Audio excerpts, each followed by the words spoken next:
नमस्कार मुलांनो, तुमच्या आवडत्या संजय सरांच्या गोष्टींच्या शाळेत तुमचं मनपूर्वक स्वागत. मुलांनो, लहानपणापासून आपल्या आयुष्यात येणारा प्रत्येक जण आपल्याला काही ना काहीतरी देत असतो आणि या देणाऱ्या हातामुळेच आपली प्रगती होत असते. त्यामुळे मुलांनो, आपल्याला अशा प्रकारे मदत करणाऱ्या कोणत्याही मदतगाराला विसरू नका. मुलांनो, काही माणसं झाडांसारखी असतात, दुसऱ्यांसाठी झटणारी. अशा लोकांची मनं जपा, त्यांच्यावर प्रेम करा. मुलांनो, असंच झाडांवर प्रेम करणाऱ्या शाळेतल्या एका छोट्या मुलाची गोष्ट आज आपण ऐकणार आहोत. चला तर मग कान देऊन ऐका आजची सुंदर गोष्ट. गोष्टीचं नाव आहे झाडाचं ऋण. मुलांनो, धाराशिव जिल्ह्याच्या एका टोकाला असणारी खेडेगावातील एक शाळा गावापासून जरा दूरच होती. शाळेचा परिसर अतिशय सुंदर होता. शाळेच्या आवारातील दर्शनी भागात 2 वडांची झाडं होती, तर शाळेच्या मागील बाजूस काही चिंचेची झाडं होती. मुलांनो, मधली सुट्टी झाली की मुलं शाळेच्या प्रांगणात असणाऱ्या वडाच्या झाडाखाली खेळायची, बसायची. दुपारच्या जेवणाच्या सुट्टीत शाळेतली सर्व मुले एकत्र झाडाखाली बसून डबा खायची. कोणी गोष्टीचं पुस्तक वाचायचं तर कोणी मनसोक्त खेळायचं.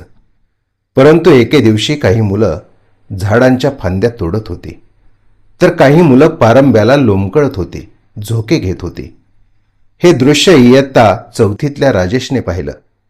तो शांतपणे आपल्या मित्रांना म्हणाला, मित्रांनो, हे झाड आपल्याला उन्हात सावली देतं, पाखरांना घर देतं, फळं देतं आणि शुद्ध हवा देतं. मग आपण त्यालाच का त्रास द्यायचा बरं? मुलं थोडी शांत झाली, विचार करू लागली. मुलांनो, सर्वांनी ठरवलं आता झाडाची फांदी तोडायची नाही, झाडांची काळजी घ्यायची. दुसऱ्याच दिवशी राजेशने शाळेच्या प्रांगणात सुंदर सुंदर फुलांची रोपं लावली. सर्वांनी मिळून त्याला पाणी घातलं.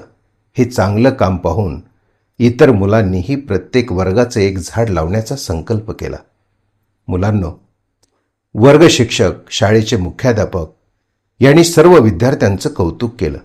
ते म्हणाले, मुलांनो, झाड लावणं मोठं काम आहेच, पण लावलेल्या झाडाची काळजी घेणं त्याहून मोठं काम आहे. मुलांनो, शाळेतल्या प्रत्येक झाडाची मुलं जोपासना करू लागली. प्रत्येक झाडाला मित्र मिळाला. झाडं हिरवीगार झाली. शाळेचे सौंदर्य वाढलं. शाळा आणखी सुंदर दिसू लागली. मुलांनो, झाडं आपल्याला फक्त देतच राहतात, ते आपल्याला काहीच मागत नाहीत.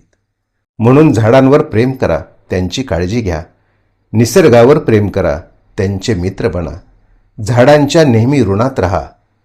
मुलांनो, गोष्टी संपतात, पण त्यातून मिळालेला विचार आयुष्यभर सोबत राहतो.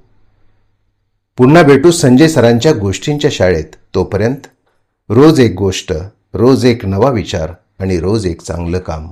धन्यवाद.